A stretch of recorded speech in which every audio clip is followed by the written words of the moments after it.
My Transmedia franchise is Digimon. Digimon, or Digital Monsters as it's called in Japan, is a franchise built around the concept of talking digital monsters and the characters partnered with them. Digimon is a good example of a transmedia franchise because of the sheer enormity of its products and tie-ins. Digimon has virtual pet devices, manga, multiple animes, movies, guides, drama CDs, and several different video game series. The Digivice was the beginning of the Digimon franchise. The first Digivice was released in June 1997. The original Digivice was a virtual pet device, similar to Tamagotchi, that allowed kids to raise, train, and battle Digimon with their friends. As time passed, the Digivice line of products became based more on the anime series and had different features depending on which series it belonged to. For example, the 02 Digivice was more like a pedometer, while the Tamers one connected to a computer game. The largest portion of the Digimon franchise is the anime.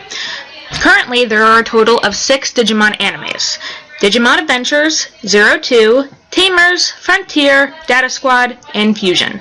All of these series are self-contained, with the exception of 02, which is a continuation of the first series. So each anime has a different storyline and focus. The first anime was released in 1999 as Digimon Adventure.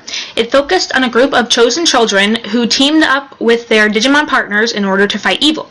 The second series, Digimon 02, continued this storyline after a time jump and introduced new characters and concepts. The third series was Digimon Tamers, and it was the first to be a completely new series, instead of following the storyline of the old ones. It followed a group of Digimon fans who had watched the original anime, and who had Digimon of their own. The fourth series was Digimon Frontier. This abandoned the concept of Digimon partners and instead focused on a group of kids who could turn into Digimon in order to fight. The fifth series was Digimon Data Squad, and the current anime is called Digimon Fusion. There is a massive amount of transmedia connected solely to the anime series as a way of introducing more information. There are guidebooks, art books, and drama CDs, which are basically audio dramas that have the characters' voice actors acting out a storyline. The most important transmedia for the animes would probably be the movies for each series. There are currently 10 movies, and the United States release of Digimon the movie is a compilation of 3 of these films. The Digimon manga series is very similar to the anime series. While there are manga adaptations of the different anime series, the manga is also composed of different series with no connection to each other. There are also multiple video game series and a card game for Digimon as well. The Digimon World series is probably the best known. While the first was based on the original monster raising concept of the Digivice, the other games in the series are RPGs with little to no connection to the animes. Other video games include a currently running MMORPG called Digimon Masters that is based on Digimon Data Squad, a fighting game series, and a PlayStation 1 game that was based on the card game. One video game, the Digimon 02 Tag Tamers game for the WonderSwan, is an example of how transmedia can cause problems. This game was made for the WonderSwan, which was a Japanese handheld game system, kind of like the Game Boy, and it was heavily tied into the 02 and Tamers anime. As a result, both anime are hard to understand without knowledge of these games. This wouldn't be so much of a problem except that these were only released in Japan.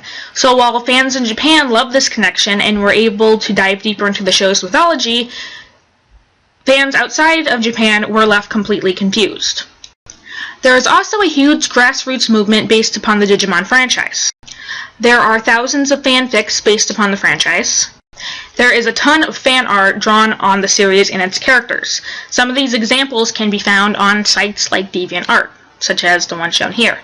Finally, there is a very large amount of doujinshi made on the franchise. Doujinshi are basically fan-made manga that combine fan art with a new storyline. Like fanfiction, these can be anything from cute little comics to doujin made for different pairings. Overall, the transmedia of the franchise seems to work very well. For fans of the anime series, the guidebooks and drama CDs are excellent ways to learn more information about the characters and continue the story of the anime. The video games allow them to experience the feeling of having and fighting Digimon and allow them to observe and learn more about the individual types of Digimon. The expansiveness of the franchise allows for fans to enter at different stages and choose which of the different stories they want to follow. However, the Digimon franchise does have its issues. Most of this transmedia is only released in Japan, and fans outside of Japan require translators to unofficially post scans or explanations about the different products. The WonderSwan games show why you cannot tie a series too strongly with a transmedia item, while the exclusiveness of the content reduces the overall effect of the transmedia. And now you know all about the Digimon Transmedia franchise. Thanks for watching my video!